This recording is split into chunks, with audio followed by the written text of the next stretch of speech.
To talk about the 2019 Missile Defense Review, the first review in 9 years for this program. Let's drop on in. Biggest budget in our history, and I've now done it 2 times, and I hate to tell the rest of the world, but I'm about to do it 3 times. So that's the only reason you gave me such a nice welcome. Thank you very much, and thank you to Vice President Pence for that wonderful introduction. It's an honor to be at the Pentagon with so many distinguished military leaders, and I especially want to recognize our acting Defense Secretary, Patrick Shanahan. He's been fantastic, wherever you may be, Patrick. Thank you. Thank you. We were talking just as I came on. I said, Pat, I have to go now. We're talking defense, and we're also talking offense. You know, we can't forget offense either, can we? We have the finest weapons in the world, and we're ordering the finest weapons in the world. That you can be sure of. We're here to present the results of my administration's Missile Defense Review. Our goal is simple: to ensure that we can detect and destroy any missile launched against the United States anywhere, anytime, any place. As we all know, the best way to keep America safe is to keep America strong, and that's what we're doing, stronger than ever. Joining us for today's presentation are great champions of missile defense in Congress, Senator Dan Sullivan, my friend. Thank you, Dan, very much. And Representative Mike Turner. Thank you, Mike. Thank you very much. Also joining us from the Department of Defense, our Acting Deputy Secretary of Defense, David Norquist. David, thank you. Secretary Mark Esper. Secretary Heather Wilson. Thank you. Undersecretaries of Defense, Michael Griffin, Ellen Lord, and John Rood. General Paul Selva, thank you, General. General Mark Milley, thank you, Mark, thank you, and congratulations, very importantly, congratulations. General Joseph Lengyel and General James McConville, thank you very much, everybody, thank you. Before presenting the results of our Missile Defense Review, I want to take a moment to express my deepest condolences to the families of the brave American heroes who laid down their lives yesterday in selfless service to our nation. These are great people, great, great people. We will never forget their noble and immortal sacrifice. This morning, I also would like to briefly address another matter of critical national security, the humanitarian and security crisis at our southern border. Without a strong border, America is defenseless, vulnerable, and unprotected. I also want to thank the military for helping us out during the big caravan period, but now you have more caravans forming, and they're on the way up, thousands and thousands of people. We don't know where they're from, who they are, nothing. We need strong borders. We need strong barriers and walls. Nothing else is going to work. Everyone knows it. Everybody's saying it now. It's just a question of time. This should have been done many years ago. It should have been done by other presidents. And it wasn't. Just like many of the other things we're doing that could have been done many years ago, whether it's our negotiations with North Korea, moving the embassy to Jerusalem. So many things were supposed to have been done many years ago, and they weren't, but we're doing them. A wall has to be built. We need security at our southern border. Drugs flow in. Tremendous percentages of the drugs coming into our country come from the southern border. We're not going to allow it to happen. And that is why our Homeland Security professionals have asked Congress for a steel barrier between the ports of entry to fund more agents, beds, medical supplies, and technology, and to close the ridiculous and dangerous immigration loopholes that no country in the world has but us. The federal government remains shut down because congressional Democrats refuse to approve border security. We're going to have border security. It's going to be tight. It's going to be strong. We're going to let people into our country gladly, but they're going to come in illegally. That includes for the farmers who need help and for others. But we are going to have powerful, strong border security. While many Democrats in the House and Senate would like to make a deal, Speaker Pelosi will not let them negotiate. The party has been hijacked by the open borders fringe within the party, the radical left becoming the radical Democrats. Hopefully, Democrat lawmakers will step forward to do what is right for our country. And what's right for our country is border security at the strongest level. Stop human hijacking. Stop drugs. Stop gangs. Stop criminals. That's what we're going to do. That was my pledge, and that's what we're going to do. We're gathered together to outline the steps that we must take to upgrade and modernize America's missile defense. So important. In a time of rapidly evolving threats, we must be certain that our defensive capabilities are unrivaled and unmatched anywhere in the world. All over, foreign adversaries, competitors, and rogue regimes are steadily enhancing their missile arsenals. All over. Their arsenals are getting bigger and stronger. And we're getting bigger and stronger in every way. They're increasing their lethal strike capabilities, and they're focused on developing long-range missiles that could reach targets within the United States. As president, my first duty is the defense of our country. First duty, the defense of our country. And defense has many different definitions and covers a lot of territory. I will accept nothing less for our nation than the most effective, cutting-edge missile defense systems. We have the best anywhere in the world. It's not even close. Our new strategy calls for 6 major changes in missile defense policy. First, we will prioritize the defense of the American people above all else.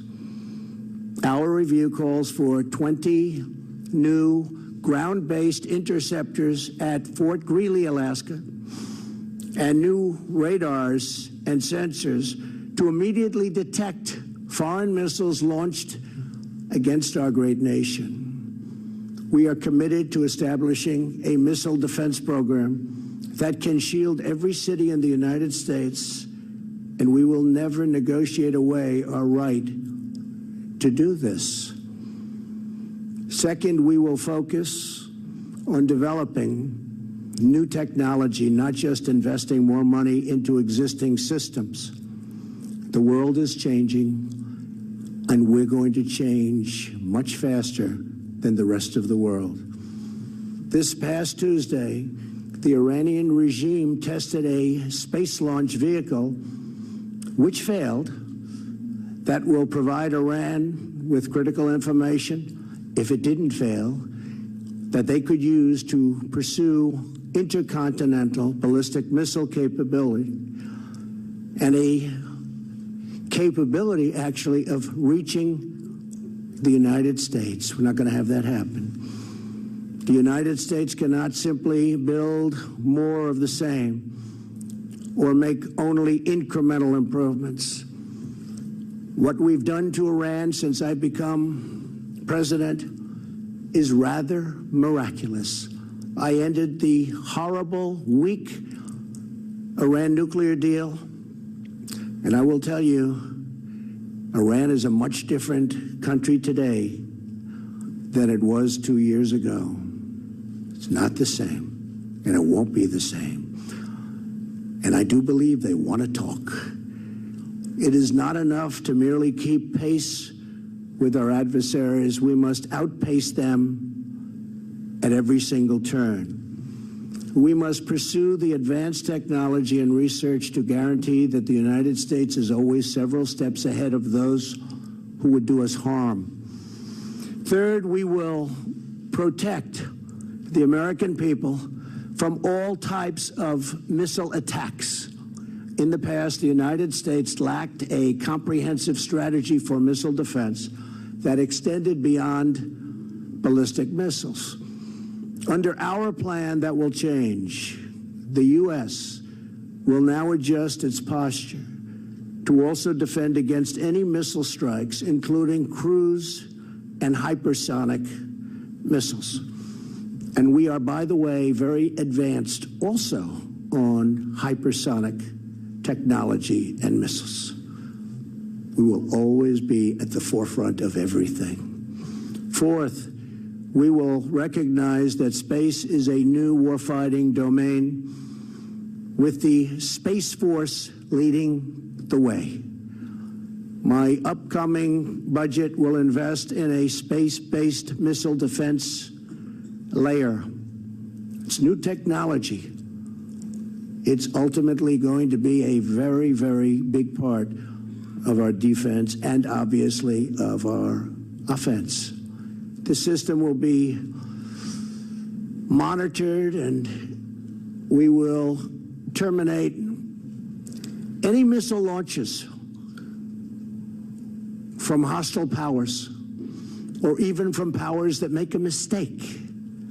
It won't happen, regardless of the missile type or geographic origins of the attack. We will ensure that enemy missiles find no sanctuary on Earth or in the skies above. This is the direction that I'm heading. We have some very bad players out there, and we're a good player, but we can be far worse than anybody if need be. I've always known, and I've watched and I've seen, the stronger you are, the less you will need whatever that strength may be. Fifth, we will remove bureaucratic obstacles to dramatically speed up the acquisition and deployment of the new technology. And sixth, we will insist on fair burden sharing with our allies. I made it clear we are protecting many, many wealthy countries. One country, they said, has an unsustainable cash flow. In other words, they make so much money they don't know what to do with it. I said, send it our way. We're protecting you. Send it our way. We protect all of these wealthy countries, which I'm very honored to do. But many of them are so wealthy they can easily pay us the cost of this protection.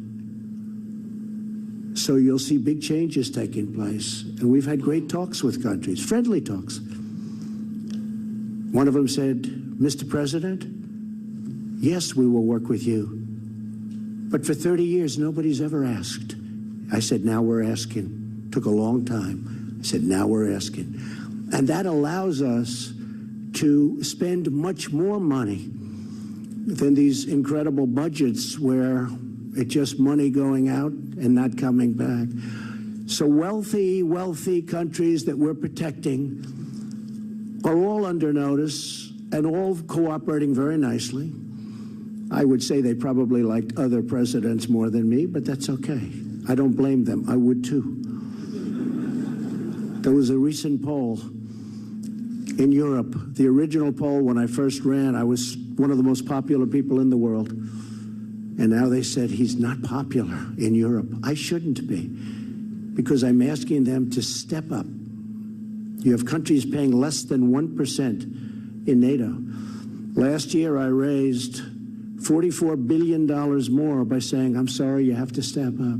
The year before that, my first year, so I was just getting started, I raised $24 billion with one meeting. And until that, it was just going down. It was going down. For 15 years, it was just going down. The numbers going into NATO. And this year will also have a good year. They're starting to step up. Very unfair when Germany pays 1% and we're paying 4.3% of a much larger GDP. We cannot be the fools for others. We cannot be. We don't want to be called that. And I will tell you, for many years, behind your backs, that's what they were saying. So there's a big difference. We're going to be with NATO 100%, but as I told the countries, you have to step up. You have to pay minimum numbers, actually. The numbers should be much higher. They set a 2% goal. Very few pay that, but they should be much higher than that. If you look at what we pay, it's massively higher than that. So we have very good relationships, but countries are now stepping up, and they can well afford to.